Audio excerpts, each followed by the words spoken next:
Hemos visto a través de estos estudios bíblicos dominicales el tema de la membresía, y me parece importante poder hacer un breve resumen de lo que hemos visto hasta ahora, por aquellos que de pronto no han estado todos los domingos, o incluso aquellos que por primera vez vienen de esta serie. Me parece siempre importante hacer una introducción acerca de lo que hemos visto hasta este momento. En primer lugar, hicimos una introducción de este tema, del cual fuimos enseñados desde tres argumentos importantes. El primero, la membresía bíblica significa asumir una responsabilidad. En segundo lugar, la membresía bíblica significa afirmar la salvación del creyente. Y en tercer lugar, la membresía bíblica tiene un significado. Eso fue lo que vimos el primer domingo. En segundo lugar, estuvimos aprendiendo acerca de la necesidad de la membresía. Es en una iglesia local, definiendo inicialmente lo que es una membresía, el cual dijimos que la membresía de la iglesia es un pacto de unión entre una iglesia en particular y un cristiano. Un pacto que consiste en la afirmación de la iglesia de la profesión del evangelio del cristiano, la promesa de la iglesia de dar supervisión al cristiano y la promesa del cristiano de reunirse con la iglesia y someterse a su supervisión. Entonces decíamos que la membresía es un pacto. La iglesia afirma la profesión de fe en Cristo de un cristiano. La iglesia promete supervisar el discipulado del cristiano y el cristiano promete reunirse regularmente con la iglesia y someterse a ella. Es preciso aclarar, como lo hicimos el domingo anterior, que el sometimiento es un deseo del creyente. Cuando hablamos de sometimiento no estamos hablando de una imposición que hace la iglesia sobre una persona. No, el sometimiento es el deseo que un creyente debe tener genuinamente de pertenecer a una iglesia local, de dejarse velar por esa iglesia local, de ser edificado en esa iglesia local, de ser ayudado en esa iglesia local, de poner sus dones en ejercicio dentro de esa iglesia local. Entonces, cuando hablamos de sometimiento, es algo que hacemos voluntariamente. Nadie nos obliga, nadie nos persuade. ¿Por qué? ¿Por qué nadie nos va a obligar y por qué nadie nos va a persuadir? Claro, porque cualquiera que se hace llamar creyente y tiene la posibilidad de pertenecer a una iglesia local va a desear hacerlo. No hay necesidad de obligarlo, porque esa persona, antes de que alguien le pregunte, ¿tú eres miembro de una iglesia local?, él va a decir, sí, yo deseo, no soy, pero deseo serlo. Y ese va a ser siempre su deseo, porque es aquí donde él pone sus dones en práctica, es aquí donde él sirve, es aquí donde él es edificado, es aquí donde él es exhortado, es aquí donde él es disciplinado. Fuera de la iglesia local no va a poder disfrutar de esos beneficios. ¿Y cómo que la disciplina es un beneficio? Claro que es un beneficio, porque la disciplina, el objetivo de la disciplina es llevarnos a ser más como Cristo. Y si a eso no le llamamos beneficio, entonces no sé qué sería beneficio para cada uno de un creyente. Creyente debe desear ser más como su Señor, y Dios ha utilizado como instrumento la iglesia para hacernos más como Cristo. Por eso es que el sometimiento, cuando se habla de sometimiento, no nos debe dar temor, nos debe dar gozo de querer desear pertenecer al cuerpo de Cristo. La necesidad de la membresía la basamos estudiando en la carta a los Hebreos, el capítulo 3, versículos del 7 al 14, en el cual el autor nos exhorta a estar apercibidos los unos a los otros para que no seamos endurecidos por el engaño del pecado. Y eso, decíamos, solo se puede dar en el contexto de la iglesia local, que es donde nos conocemos las cargas de cada uno y hasta las luchas que podemos tener los que pertenecemos a la iglesia local. Eso fue en segundo lugar, la necesidad de la membresía. En tercer lugar, fuimos instruidos acerca del mandato de la membresía. Esa fue la enseñanza que hizo el pastor Jacobis acá. Es decir, no es un dogma inventado por hombres, no, sino por el mismo Dios, quien ha mandado a pertenecer a una iglesia local.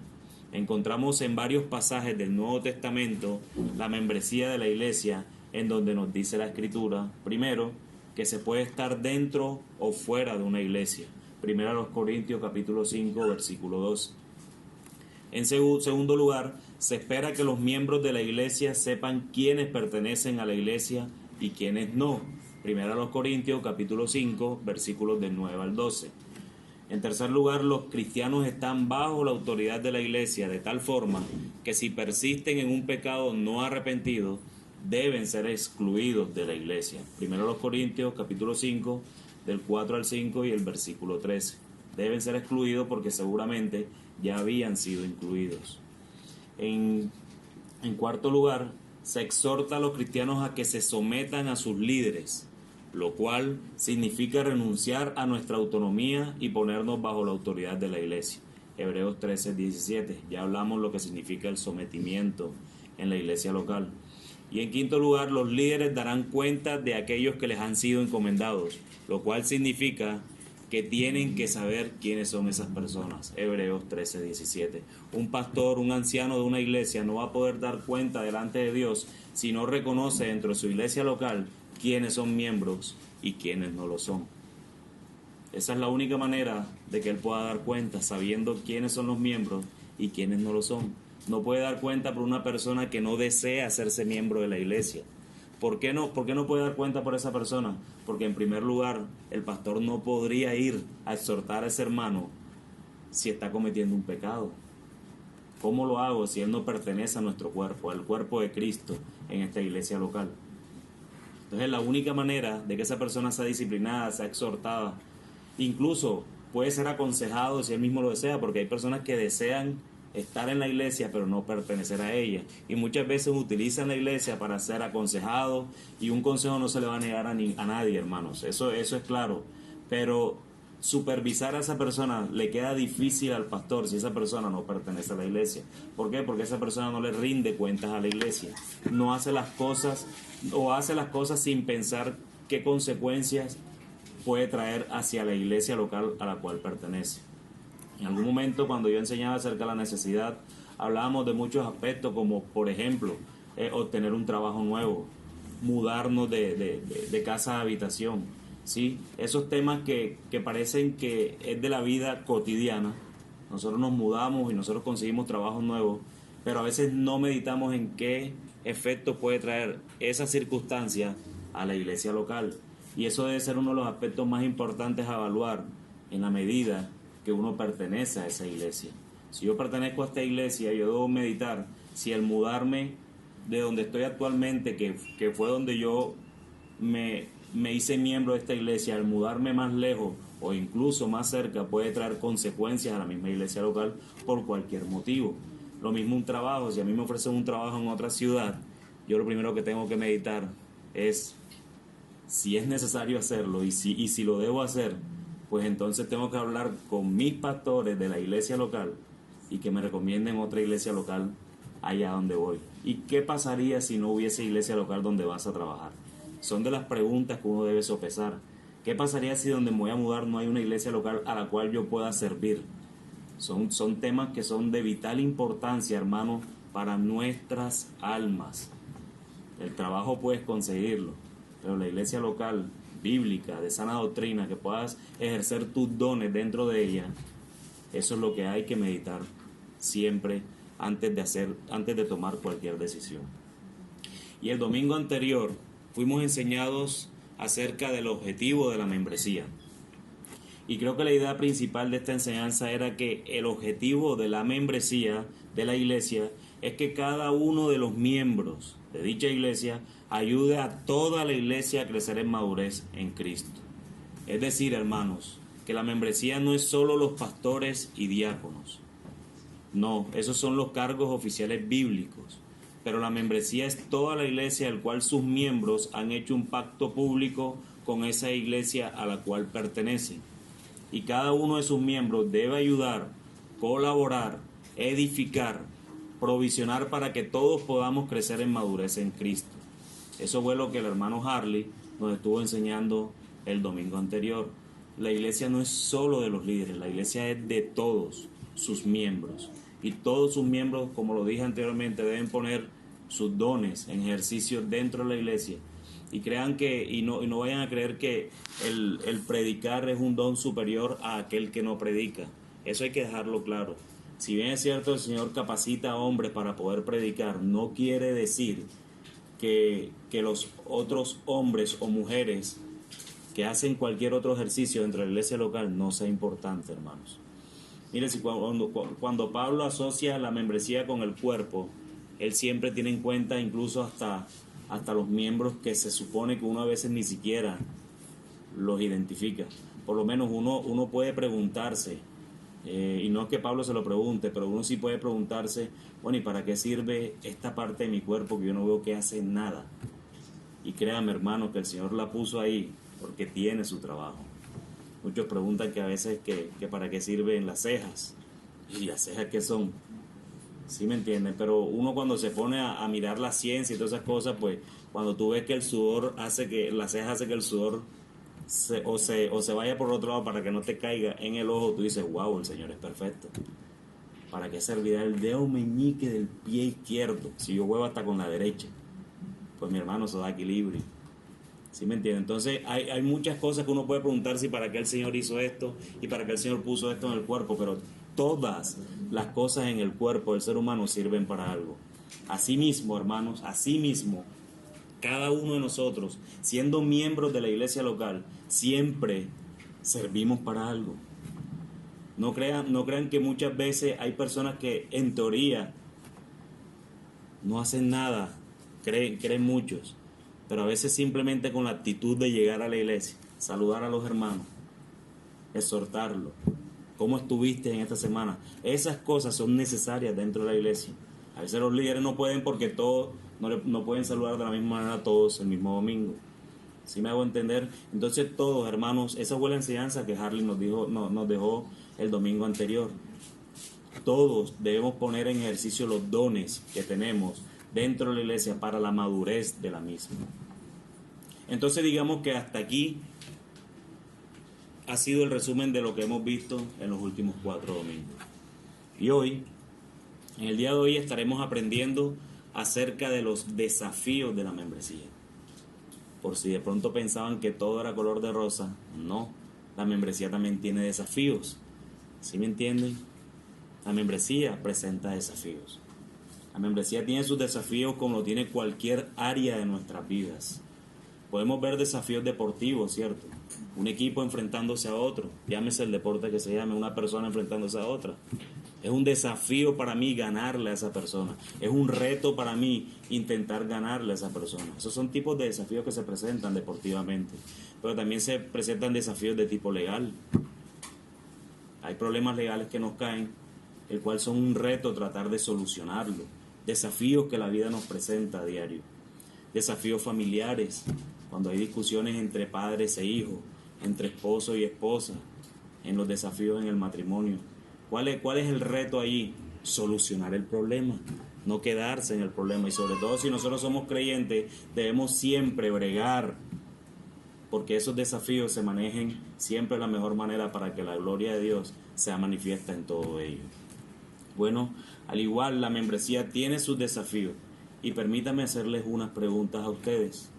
¿Qué cosas comúnmente causan roces y divisiones entre los cristianos? Una cosa, díganme, lo que se les ocurra ahora mismo en sus mentes.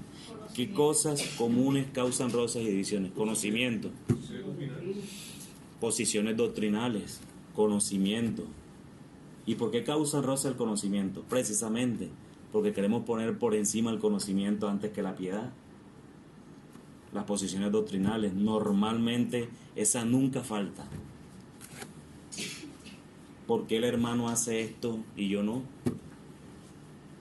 Empieza como la envidia, tal vez. ¿Cómo? Celos ministeriales, eso. Cierto, pueden presentarse ese tipo de cosas.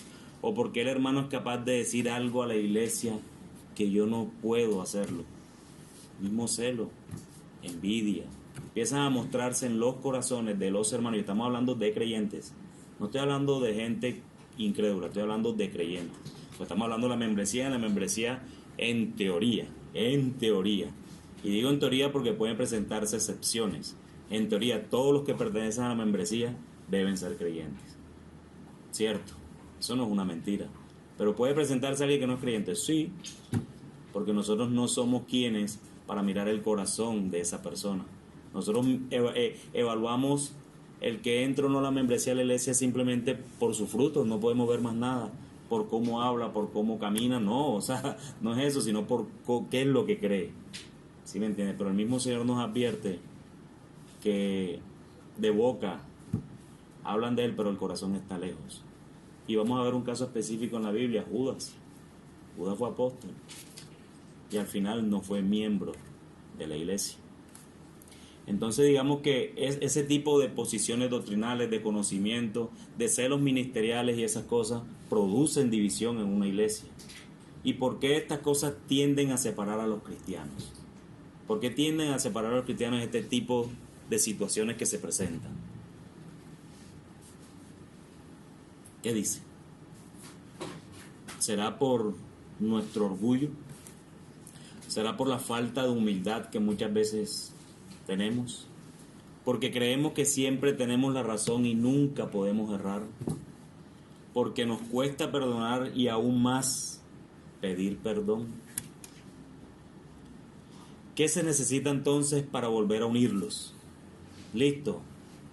Él tiene una posición doctrinal diferente a la de aquel hermano que está allá. Y su orgullo no los deja permanecer juntos. Y digo a los dos porque de alguna manera a veces son los dos orgullosos. Creen que mi posición debe ser la correcta y no la del hermano. O aún así, es más terrible cuando la Biblia ni siquiera da la posición y nosotros queremos darlo. Eso es más terrible aún. Entonces, ¿qué necesita para volver a unirlos? Hemos sido enseñados los domingos en los sermones de Efesios y los jueves incluso, ahorita que estamos estudiando Gálatas. ¿Cuál es el punto que ha tocado Ángel en los sermones en los últimos domingos? Acerca de la humildad, acerca de estar unidos, ¿cierto? Pensando todos la misma cosa. Eso es un punto. ¿Y qué hemos estado enseñando o aprendido aquí en Gálatas los jueves? Estar en el único y verdadero evangelio. Eso es lo único que se necesita para sopesar cualquier diferencia. Es lo único que se necesita para solucionar cualquier diferencia, llámese como se llame. Eso estamos hablando de que el evangelio nos ayuda para solucionar cualquier diferencia con todo el mundo. Pero cuánto más dentro de la iglesia y cuánto más nos cuesta cuando estamos dentro de la iglesia. Es muy fácil perdonar a una persona que es incrédula, pero es que hay que entenderlo, hermano. Él no entiende las cosas como las entendemos nosotros. Y es verdad. Pero cuánto nos cuesta perdonar a un hermano. Porque decimos, ¿pero por qué? Entonces empieza el orgullo. ¿Por qué él no piensa como tengo que pensar yo? Si la Biblia dice esto. Y de verdad tú puedes tener razón. La Biblia dice eso.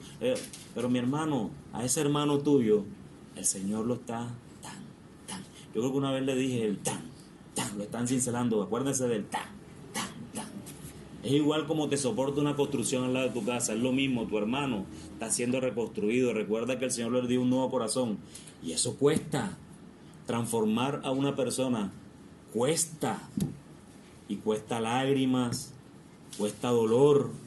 Cuesta, mis hermanos.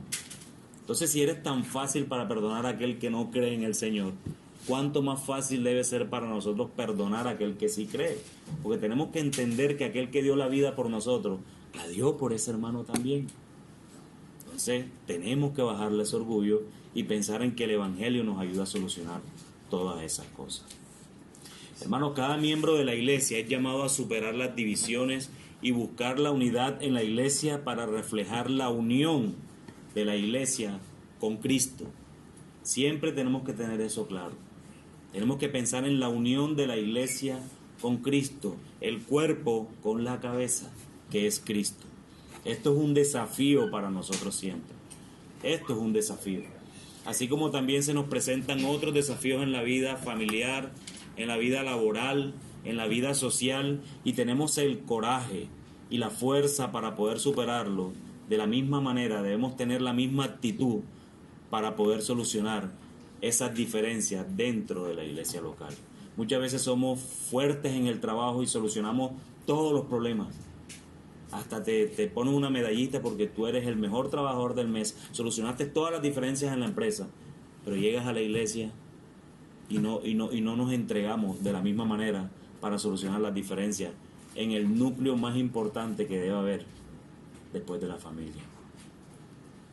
A veces entregamos más en otros lugares y entregamos menos en donde Cristo nos mandó a entregar todo también, todos los dones que Él mismo nos dio.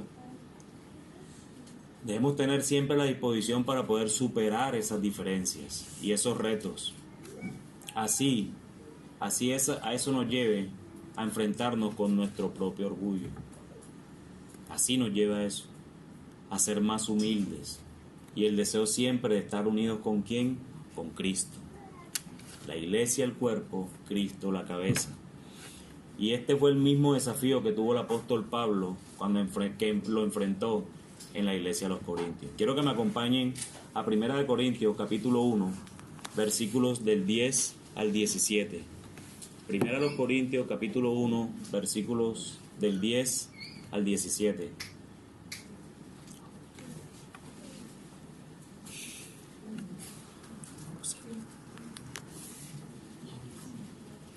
Primera a los Corintios capítulo 1, versículos del 10 al 17.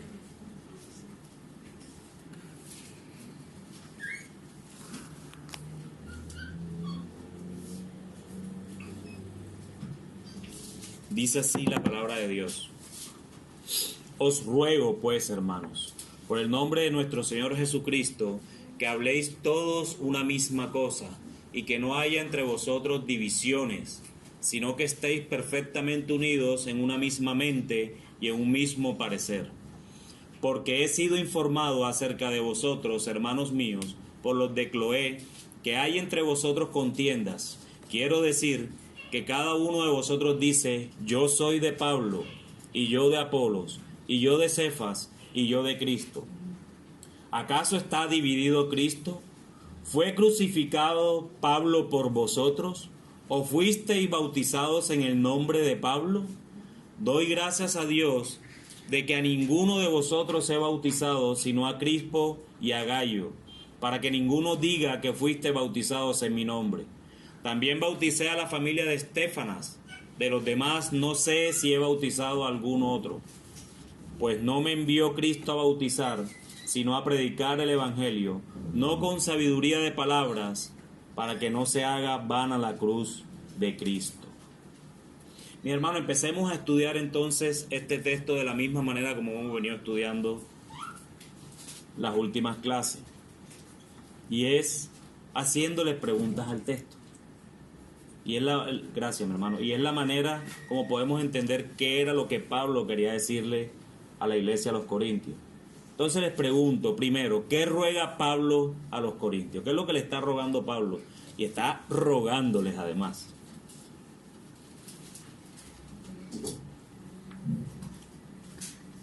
Pablo les está rogando a ellos que estén de acuerdo los unos con los otros, para que desechen toda división y que estén unidos en una misma mente y en un mismo parecer o juicio.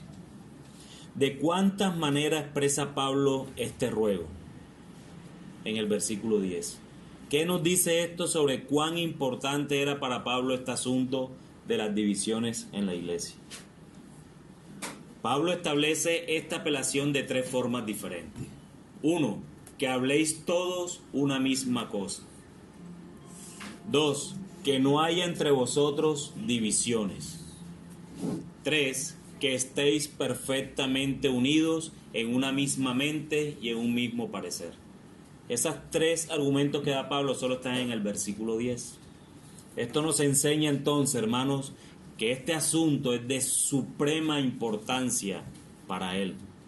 Y si es de suprema importancia para Pablo, quien fue movido por el Espíritu a escribirle a los Corintios, esta situación, hermanos, debe ser de suprema importancia para nosotros también. El tema de las divisiones debe ser tocado de una manera urgente dentro de la iglesia. Debe ser tocado como cuando tú sientes un tema de salud y te tienes que ir de urgencia a la clínica. De la misma manera debe ser tocado dentro de la iglesia. Es un tema urgente cuando uno ve algún filtro o algún tema que quiera generar una división en la iglesia, venga de los miembros o venga de los líderes también. Porque muchas veces las divisiones se generan desde los líderes.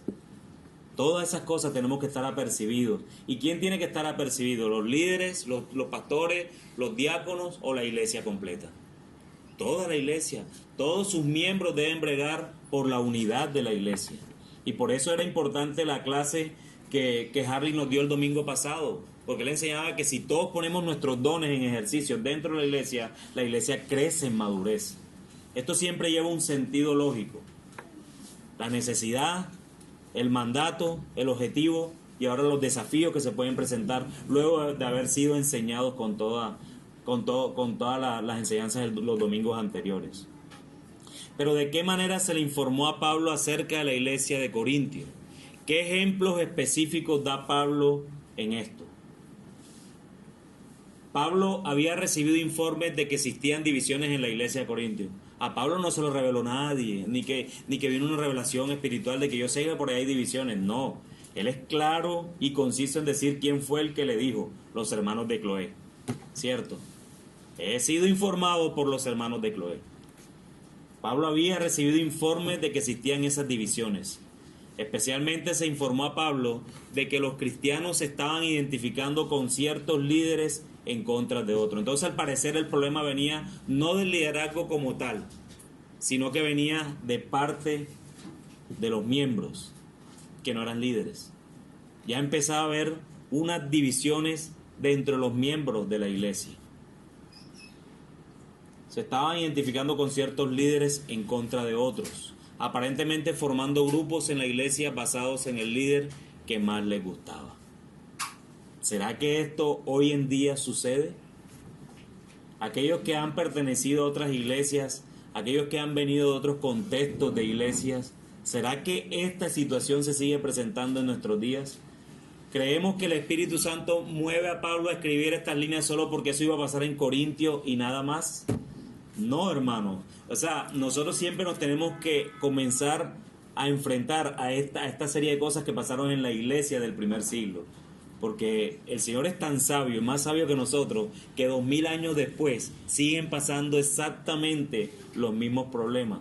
Y por ello Él dejó escrito todas estas cosas. La actitud que expresa la afirmación yo soy de Pablo o yo soy de Apolos, hermanos, es orgullo y exclusivismo. Esto no es un simple afecto cariñoso por un líder, sino que es una devoción divisoria hacia un líder en oposición a otro líder y los cristianos que le siguen. Lo erróneo de esta actitud es que da a los líderes humanos una especie de lealtad exclusiva que solo deberíamos dar a Dios esa lealtad, y resulta en divisiones dentro de la iglesia. Además, basado en la referencia implícita de Pablo en el versículo 17, parece que los corintios se aferraban a ciertos maestros no por su sana doctrina, porque de cierto les digo que todos los que menciona Pablo ahí predicaban sana doctrina. Así que no era por eso, porque si es por eso, válido. Yo prefiero que me predique porque él sí predica sana doctrina, los otros los desecho. Y lo que hemos visto en Gálatas, el único evangelio, anatemas y todo ese tipo de cosas.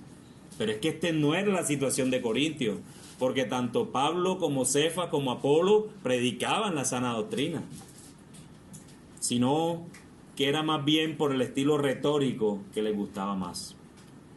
Entonces, hermanos, ¿cuál es la primera respuesta de Pablo a estas divisiones en la iglesia? ¿Qué hizo Pablo apenas se enteró en el versículo 10, 11, 12? ¿Qué hizo Pablo en el versículo 13? La primera respuesta de Pablo es una pregunta. Les dice, ¿acaso está dividido Cristo?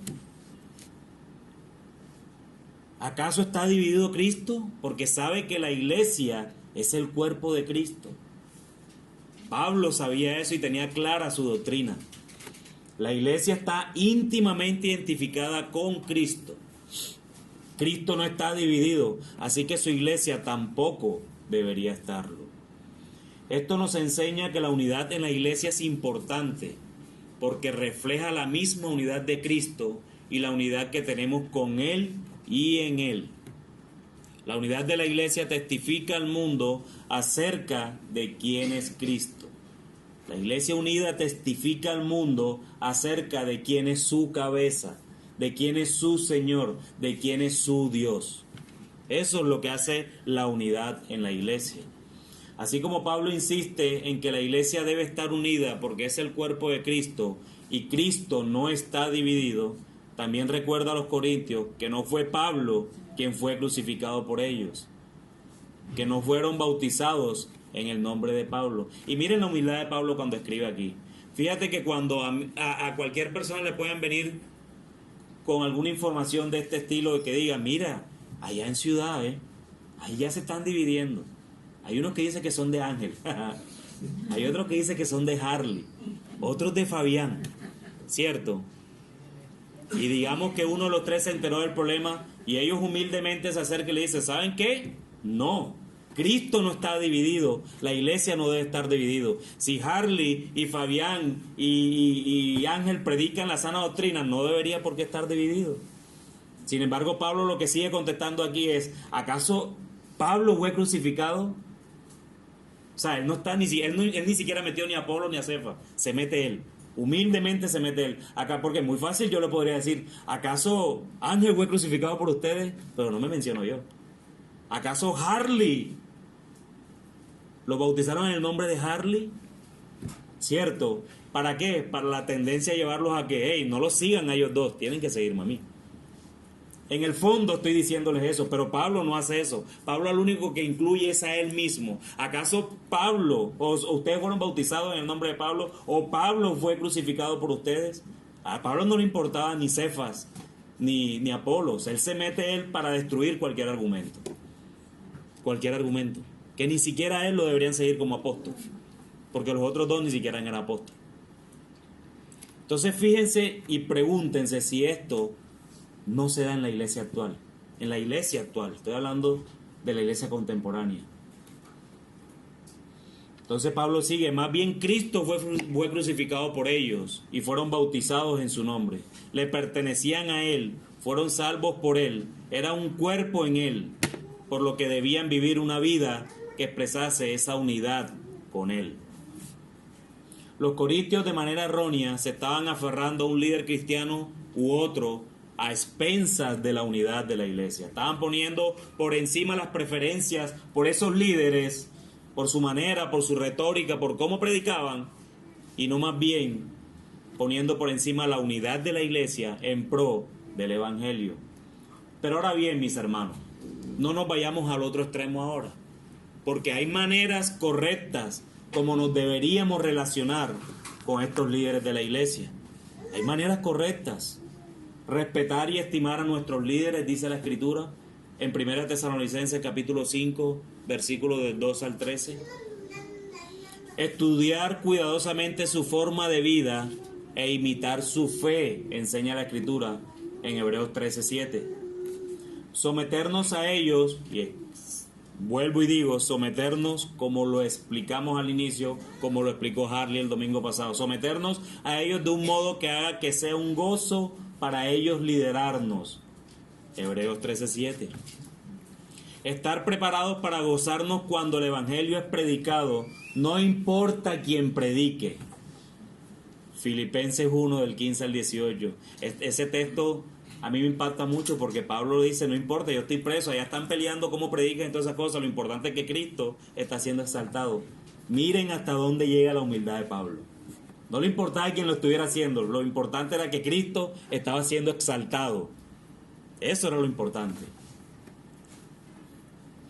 Estar preparados para apoyar sacrificadamente a todos aquellos que predican el verdadero evangelio, aun cuando no tengamos una conexión personal con ellos. La tercera carta de Juan, en el versículo del 5 al 8. Estas formas bíblicas de relacionarnos con los líderes de la iglesia local ayudan a edificar la unidad de la iglesia, porque nos lleva a someternos a tales líderes, no obstante recordando que al final debemos estar sometidos a Cristo. Además, estas formas bíblicas de relacionarnos con los líderes nos enseñan a respetar y apoyar a todos aquellos que predican el verdadero evangelio, aunque tengamos una relación especial de compromiso con esos líderes de nuestra iglesia local, como nos muestra Hebreos 13. En lugar de crear fracciones y divisiones por temas de personalidad o estilo de esas personas. Eso era lo que estaba pasando en Corintios. Era la manera como lo hacía ese predicador, como lo hacía Pablo, como lo hacía Apolo, como lo hacía Cefas. Era la manera, no era lo que predicaban, porque lo que predicaban era sana doctrina. Y dentro de nuestra propia iglesia local deberíamos someternos y respetar a todos los líderes que Dios ha establecido en vez de escoger a uno en oposición de los otros. Y esto también se ve mucho en la iglesia local hoy en día. Normalmente tú ves enfocada toda la iglesia en camino a lo que dice un solo líder en medio de una pluralidad de ancianos, por ejemplo. Y lo ven solo a esa persona como la autoridad de la iglesia. No, mis hermanos. Si en tu iglesia, si en esta iglesia hay pluralidad de ancianos, todos tienen la misma autoridad. No desafiemos la membresía con estos aspectos que son triviales. Las experiencias personales de diferentes fuentes de división en la iglesia pueden variar. Las diferentes fuentes de división pueden variar. Sin embargo, a cualquier fuente de división que se presenta en la iglesia local, debemos pensar y actuar conforme Pablo lo hizo en esta carta a los Corintios. En primer lugar, cómo la iglesia es una imagen de Cristo y del Evangelio. Siempre debemos tener en nuestras mentes, antes de causar algún tipo de división, es cómo la iglesia es una imagen de Cristo y del Evangelio. Reflexionar acerca de la unidad que tenemos en Cristo, ¿cierto? La unidad en Cristo. Yo cómo voy a pretender dividir algo que está unido con Cristo. Eso es pecar, hermanos. Eso es pecar. Permitir la libertad de conciencia en asuntos que la palabra de Dios no trata de forma explícita. Esto es bien importante. Y aquí recurro a Gálatas, a lo que hemos sido enseñados estos jueves. Es el Evangelio y nada más. No el Evangelio y algo más. Y en estos temas de conciencia, hermanos, donde la Biblia no regula nada, nosotros no tenemos por qué entrar a regular las cosas. Si la Biblia no dice explícitamente algo que debemos hacer, no tenemos por qué nosotros imponerlo a los hermanos. Así tú tengas problemas de conciencia con ellos. No, tenemos que cuidar a los hermanos débiles, tenemos que cuidar a los hermanos fuertes también. No nos podemos dejar de tiranías con aquellos hermanos que tienen problemas con algún tema en especial. Llámese ropa, llámese comida, llámese días de fiestas incluso.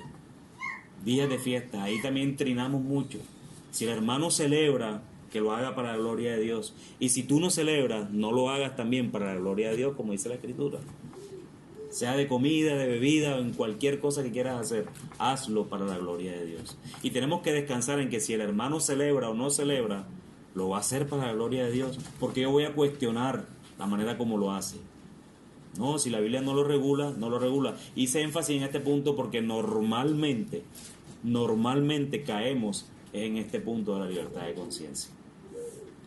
Y también en instarnos a practicar la humildad y considerar a los demás como más importantes que nosotros mismos. Ser humildes. Pero hermanos, ¿cómo ayuda la membresía de la iglesia a fomentar la unidad a la luz de los diferentes desafíos que se pueden presentar en el tiempo en esta iglesia local? Hablemos de ya de manera práctica, los desafíos que se nos presentan a nosotros aquí. No pensemos en ninguna iglesia donde hemos estado. No pensemos en nada de eso o de lo que nos hemos enterado de otras iglesias. No, pensemos en nosotros, porque nosotros estamos dando la membresía para nosotros.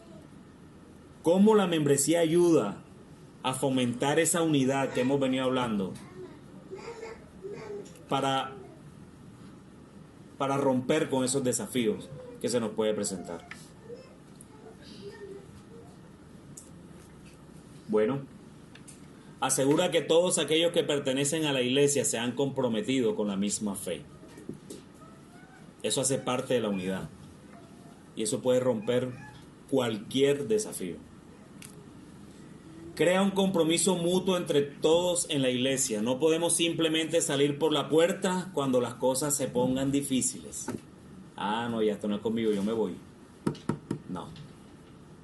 Aún es cuando más unidos debemos estar. Actúa como un recordatorio continuo de la unidad que compartimos como hermanos y como hermanas en Cristo. Entonces tenemos que tener claro estos tres aspectos. Se van a poner difíciles las cosas, mi hermano. Yo no soy profeta, pero gracias a que nosotros somos creyentes, pero aún si seguimos siendo imperfectos, las diferencias se van a presentar. Estoy seguro de eso. Se van a presentar. Lo importante es cómo lo solucionamos en el Evangelio. No tiemble, mi hermano. Se van a presentar. Mira, hermanos, hemos sido instruidos cada domingo en este tema de la membresía, el cual es tan vital para la iglesia local. Hemos definido lo que es una membresía y lo que ésta significa en la vida para la iglesia. Nos enseñaron su necesidad, el mandato bíblico y el objetivo de la membresía. Y con todo esto no hemos evitado ni irnos por las ramas acerca de este tema de la membresía que se puede presentar, y son los desafíos, porque se nos van a presentar desafíos. Hay que ser enseñados para poder afrontar esos desafíos, esos retos que se nos pueden presentar. Evidentemente, mis hermanos, no todo es color de rosa mientras estemos de este lado del cielo. Así como tenemos aflicciones fuera de la iglesia, pueden llegar a suceder dentro de ella. Pero debemos descansar en que, así como el glorioso evangelio de nuestro Señor Jesucristo es la solución a cada una de las cosas que se nos presenta fuera de la iglesia, mucho más será la única alternativa que tenemos para estar unidos en la misma fe, en el mismo sentir dentro de ella. Siendo fortalecidos unos con otros, servir los unos a los otros, humildes los unos con los otros, estimando a los demás mayor de lo que nos estimamos nosotros mismos, amándonos los unos a los otros, perdonándonos los unos a los otros. Es mi oración, hermanos, es mi ruego que este tema de la membresía no sea una doctrina más, sino que más bien el Espíritu Santo encienda en todos nuestros corazones el deseo incansable de querer pertenecer a esta iglesia local y también de querer servir día tras día, domingo tras domingo, jueves tras jueves, todos los días a esta iglesia local, para colocar en práctica todo lo aprendido hasta este momento. Que sea el Señor quien nos ayude en todo, mis hermanos, y nos guíe en todo. Amén. ¿Tienen alguna pregunta?